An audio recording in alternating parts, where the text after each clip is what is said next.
Hey, I'm Andrew McKinley. I've lived in Cincinnati 5 years. I moved here from the West Coast, San Francisco, California, and I'm enjoying it. I'm here with my friend George Kurz, Yes, thank you. who is sponsoring a wonderful show downtown, just across from the public library. Yeah. And I love the town. Had a bookstore in San Francisco. I'm thinking of opening one in Cincinnati, but I'm not sure what the right location is. I know books are having a resurgence, so that's a good thing. Yes. And my friend Brandon from Conveyor Belt across the river. Oh yes, a very fine store. You have to take your people walking down Pike Street Okay. and in Covington Yes, sometime. yes. And yeah, that's a beautiful and walk visit the anyhow. store there. That's a gorgeous little neighborhood. But this show is about New York in the 70s and 80s, and we're up for a couple more weekends, and we'd love to have as many people come by. Free.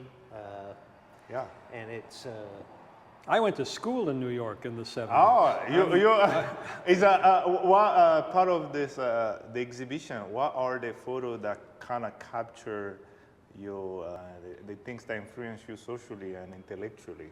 Well, I see Richard Hell and the Voidoids is a very famous punk band, which We can walk there. I used to see them at CBGB's.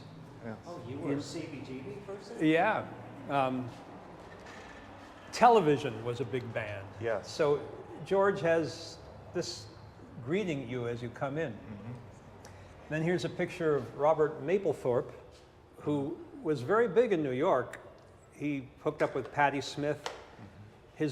Their memoir, Just Kids. And these were taken in that era when Patty was a poet and Robert would just make drawings. They were starving kids living in the Chelsea, and this beautiful picture of Patty with her Keith Richards haircut, and part of the reason they took these photos is to sell the jewelry they were making to survive. So there's a lot of these little stories that come through this exhibition that was all new to me. I didn't,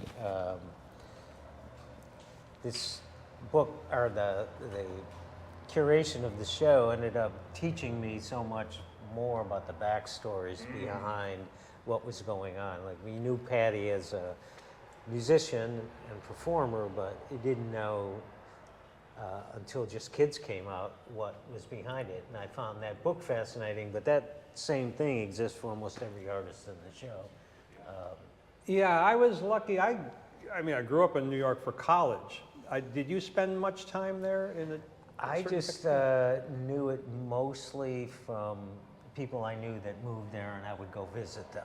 Yeah, But I mean, it's a great experience, but I'm liking Cincinnati. It's a smaller place. It's more doable, and I feel very comfortable here. So George is one of the great, he's a collector, maybe a hoarder, I don't know. yes, And he has one of the best modern art collections in the area.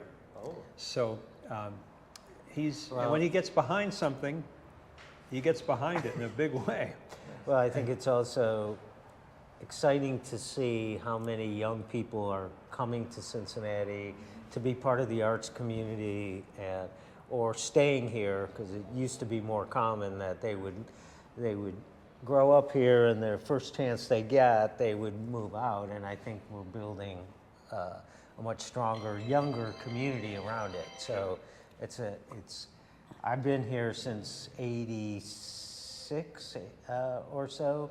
So in that span, it's changed dramatically. And I think it's becoming, I think people, first of all, you're getting priced out of the San Franciscos and the New Yorks. So,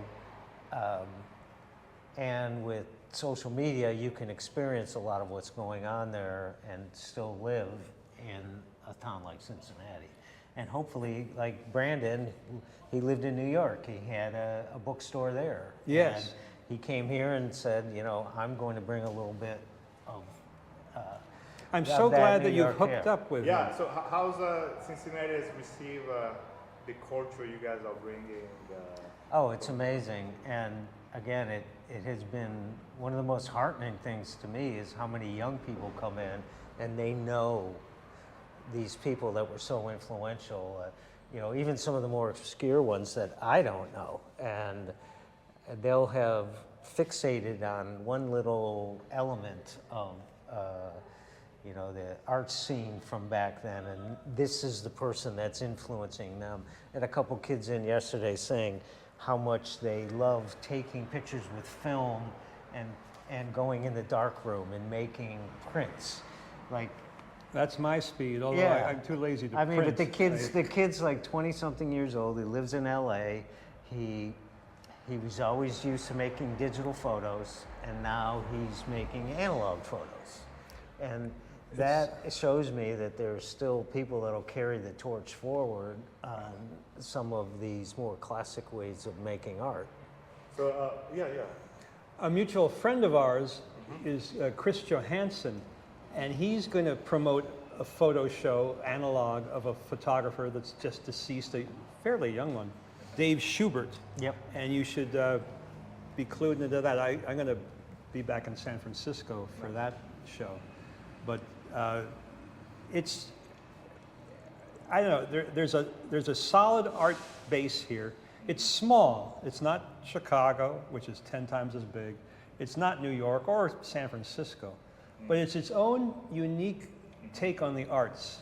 It grew up differently. It grew up away from the eastern seaboard and the flakiness of the West Coast. And it's a very solid middle-class place in a lot of ways.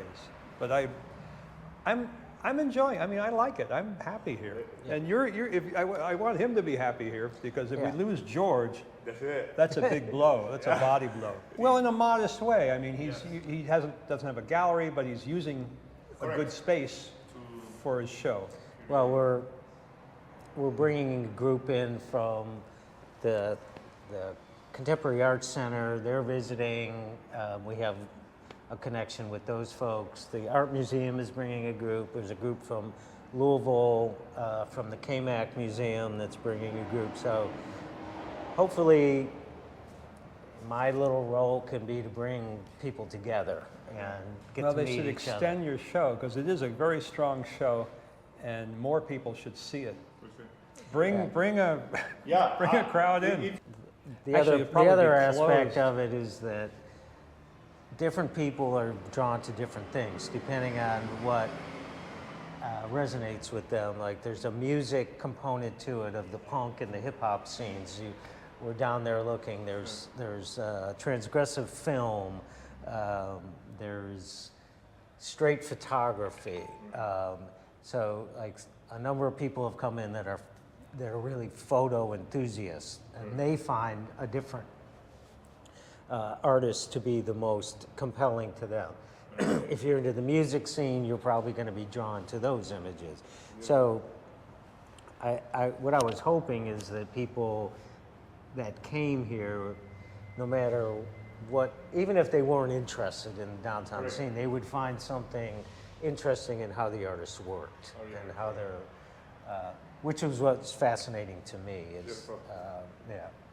I mean, this is a museum-worthy show at some level, and it deserves more attention and more of a length of time up. But I don't know, Photo Focus, there's 100 different shows in Cincinnati this month. Thank you. All right. Yeah, I'm loving Cincinnati.